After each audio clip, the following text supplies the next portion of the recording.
Hey guys, it's Charlie in Westeros here, and I'm back once again with a theory video for A Song of Ice and Fire / Game of Thrones.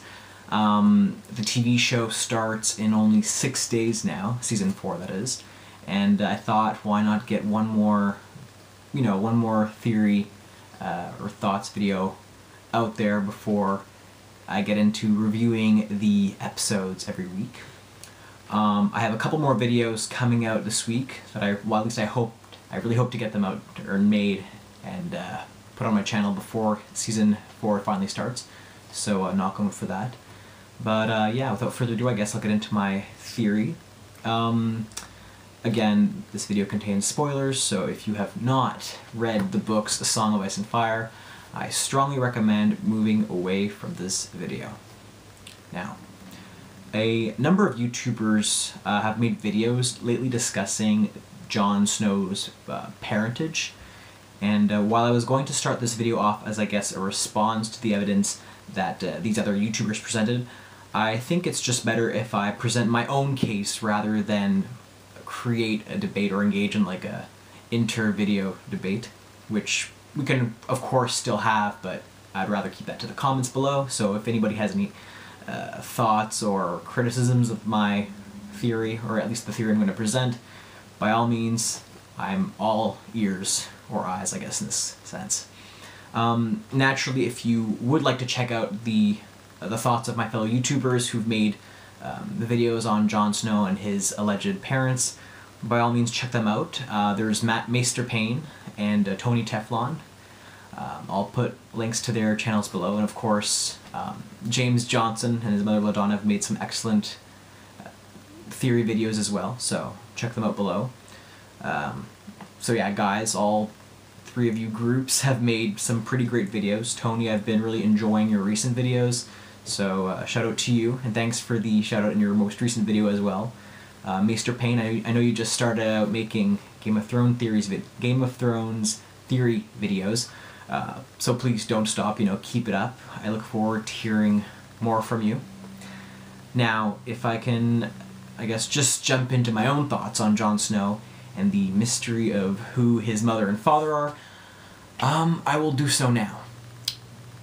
So there are, as you know, so many theories out there discussing who Jon Snow's parents really are, and I think the most popular one actually is the one which basically states that Jon Snow's father is Rhaegar Targaryen and his mother is Lyanna Stark. And while I certainly think that this theory is very credible, I personally am leaning more towards a completely different one. In short, I believe, or at least I'm leaning towards believing, that Jon Snow is the product of Ned Stark and Ashara Dayne.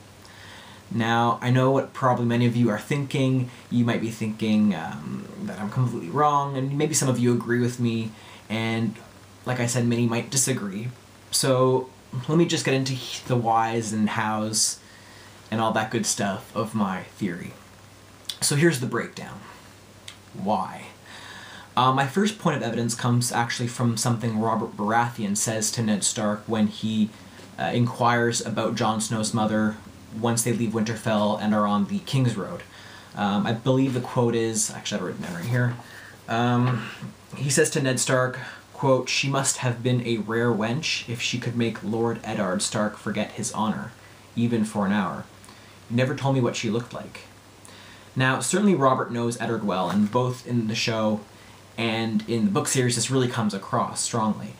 I think the direct response from Ned at the scene is that his mouth tightens in anger. Not only because, of course, Robert said something, slightly disrespectful about Ned's integrity, I guess, but more importantly because he clearly hit the nail on the head, at least to some degree. Now, Ashara Dayne had a reputation for being really beautiful, and apparently many men were obsessed with her in the book series, so naturally she's very much a prime candidate to be Jon Snow's mother, if you just look at this one line, since, what kind of woman would allow Ned Stark to forget his honor, except someone so beautiful as Ashara Dayne. Ashara Dayne was rumored to have had some kind of an affair with Ned Stark. Also, she is said to have had a child out of wedlock, which is very, very, very suspicious. And, you know, Ned Stark effectively visited her before she threw herself from the tower, and this was, of course, after he pretty much killed her brother. And, of course, Ned Stark states that it was Wylla, this woman who, or the servant woman who worked for Ashara Dayne, that was the supposed mother of his bastard.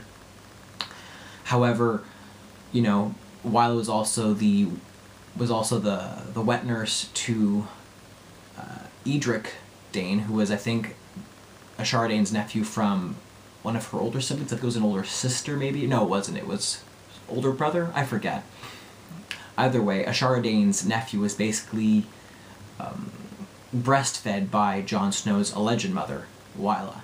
Now, I do think Wylla is very, very, very significant, and I think that if we ever do come across this woman in the series, that, or maybe we already have for all I know, but when we do realize who she is, I think she's going to be one of those few characters who knows the truth of Jon Snow's parentage, whoever they may be, whether it's Rhaegar and Lyanna or whether it's Ashara Dayne and Ned Stark, because she seems so intrinsically part of this whole scenario going on, if that makes any sense. Of course, Ashara Dayne committed suicide for one of many possible reasons. It's possible that she committed suicide because she was disgraced by having a child out of wedlock. It's possible that she committed suicide because, you know, her lover killed her brother, a family member.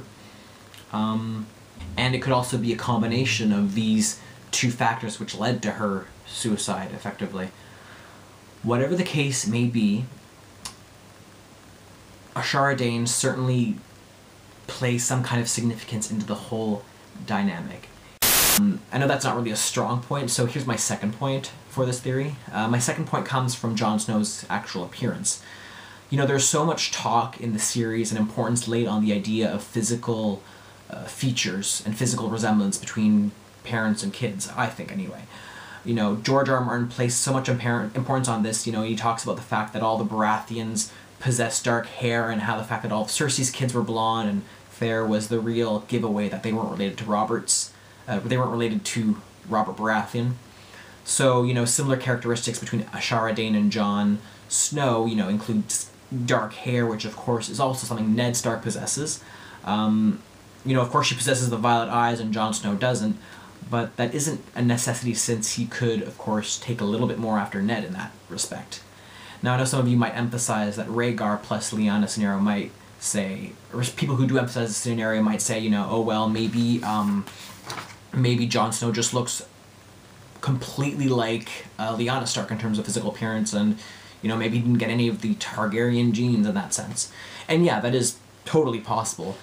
However, look at how extremely Targaryen Rhaegar looks, at least in his descriptions. You know, he's white, blondish hair, he has the violet eyes, and so on and so forth.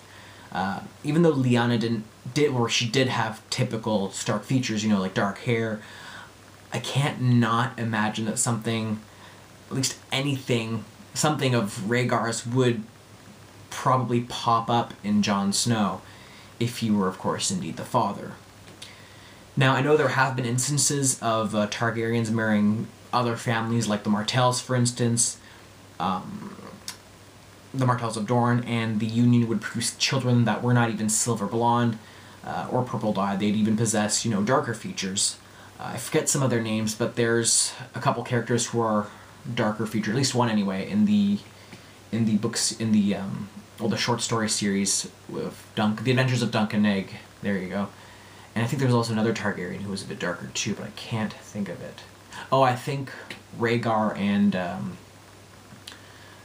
Elia Martell. I think there was their daughter who was supposed to have darker features, but I cannot talk today. I can't quite recall. So I'll just leave it at that. But anyway, you get the point. Targaryens can have darker children. At the same time, however, these darker features came out when a Targaryen was married with a Dornish woman, at least in these cases. So of course the Martells are much darker featured than the Starks, so I guess it isn't entirely hard to imagine a Targaryen prince with darker features from this sort of union. However, when discussing the union of a Stark and a Targaryen, the idea that the Stark features or at least the Stark features would completely override all the Targaryen features seems, I don't know, to me it seems a little too hard to fathom. So that's where I kind of come at it. If Jon Snow, however, were to possess any of Rhaegar's physical traits, I certainly feel like we would hear at least some kind of hint of it, or find something that we could associate with Rhaegar and Jon Snow in the books anyway. That's just my hunch on the matter. I have heard some counterpoints to this, and certainly if anyone has any they would like to raise, I would be more than happy to address them in the comment section below. But for the sake of keeping this video as short as I can, I will move on to the next aspect of Jon's parentage, and that is, well, what does this mean for the series? More importantly, is Jon Snow Azor Ahai, and will he be able to ride a dragon? Now, the short, albeit tentative answer to these many multifaceted questions is basically yes. And that is what I believe anyway, because of his connection to the Danes, especially, naturally, Ashara Dayne.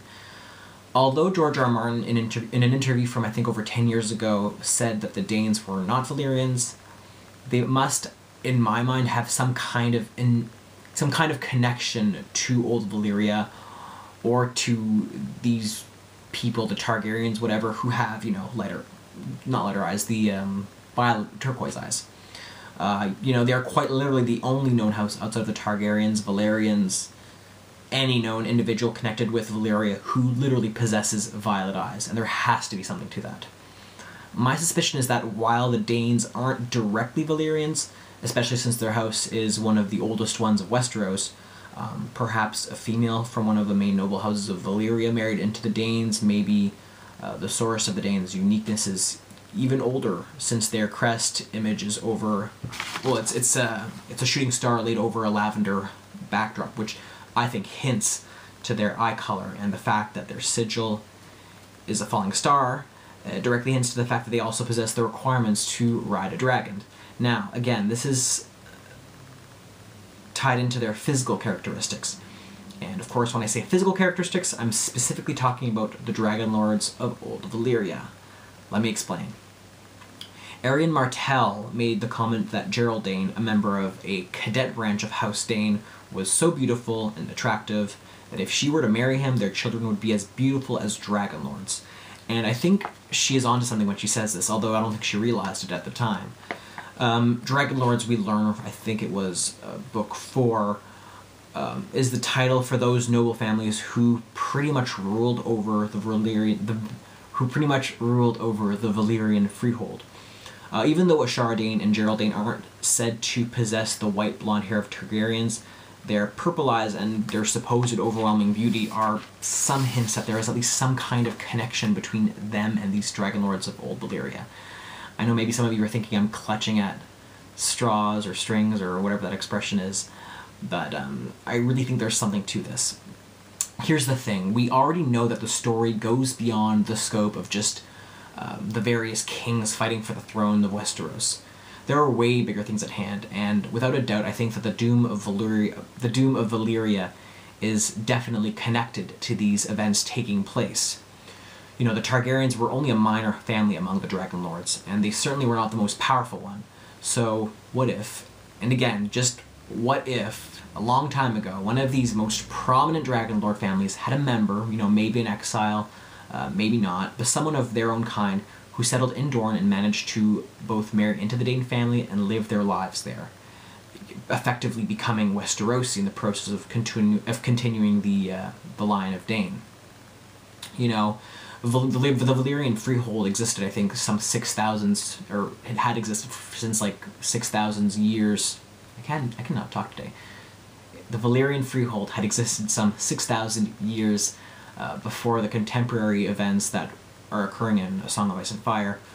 So, it's very possible that at this very early time, a Dane, or not a Dane, but a Valyrian went to Westeros at a time when it's a little bit after I think it's the Age of Legends or Age of Heroes, but, still fairly on in Westerosi history, and incorporated some elements of that Valyrianness into the sigil of House Dayne, or into this family of House Dayne.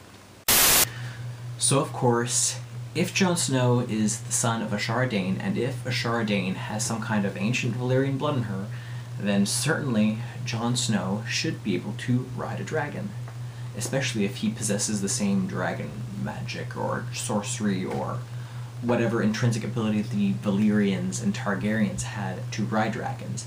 Then if this is the case that he possesses this lineage, then he certainly must be able to ride a dragon and then play some kind of grandiose role for this whole tale of A Song of Ice and Fire. So one last interesting thing I think I want to bring up about the Dragon Lords is that they were also supposed to be strong in magic and in sorcery. So I mean, isn't it possible for Jon Snow to possess some kind of, I don't know, dragon magic from this line, as well as Northern or Children of the Forest abilities from the Stark line, you know, kind of combining those two elements, the fire elements and the ice elements? That makes any sense? I know it kind of sounds corny. And ironically enough, I think the real detractor that I have with, or the real issue I take with the Rhaegar and Lyanna theory is that it almost seems too easy or too obvious for it to, you know, really be what really be the true identity of Jon Snow.